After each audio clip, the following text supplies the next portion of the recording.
Private travels బస్సులు ప్రయాణికుల ప్రాణాలు తీస్తున్నాయి. ఏసీ స్లీపర్ బస్సుల్లోనే ఎక్కువగా ప్రమాదాలు జరుగుతున్నాయి.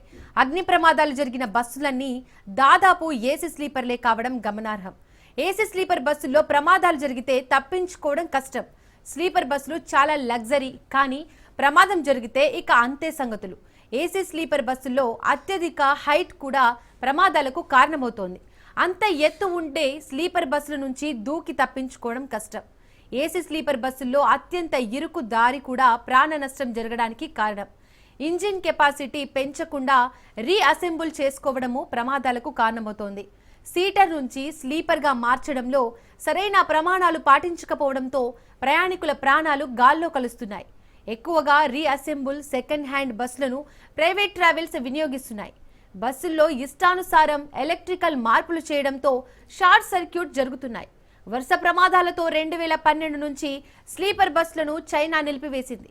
అయితే మన దేశంలో మాత్రం గైడ్ లైన్స్ పాటించకుండా బస్సులు తిరుగుతున్నాయి. ఇప్పుడు ఇదంతా కూడా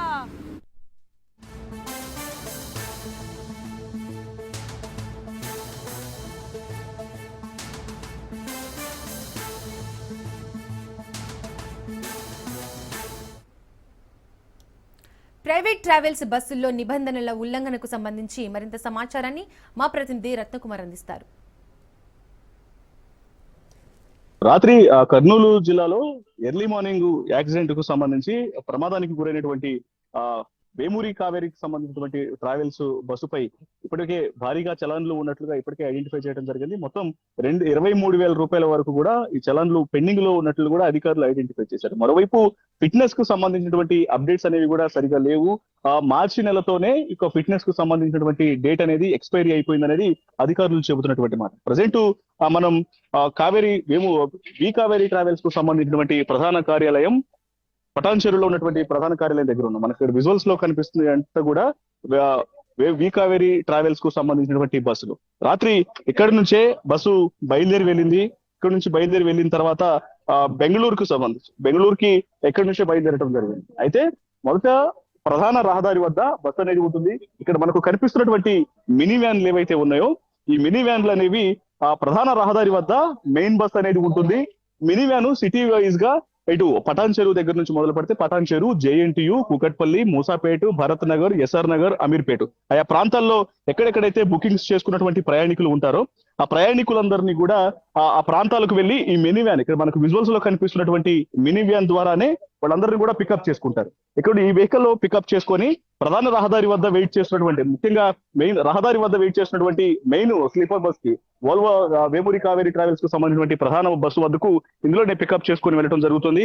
సో అక్కడి నుంచి వెళ్ళిన తర్వాత బెంగళూరుకు, ఇక్కడ హైదరాబాద్ నుంచి బెంగళూరుకు దాదాపు 9 గంటల జర్నీ అనేది ఉంటుంది. 9 గంటల జర్నీకి సంబంధించి ఇక్కడ తెల్లవారుజామున బస్ అనేది అక్కడకు చేరుకుంటుంది. రెగ్యులర్ గా ప్రాసెస్ అనేది ఇలాగే ఉంటుంది. సో మనకి ఇక్కడ మొత్తం హెడ్ ఆఫీస్ ప్రధాన కార్యాలయానికి సంబంధించినటువంటి మొత్తం ఇక్కడ చూడొచ్చు కొన్ని అనేకమైనటువంటి కావేరీ ట్రావెల్స్ కు సంబంధించినటువంటి ఆ బస్సులు అనేవి మనకు విజువల్స్ లో చూస్తూ ఉన్నాం.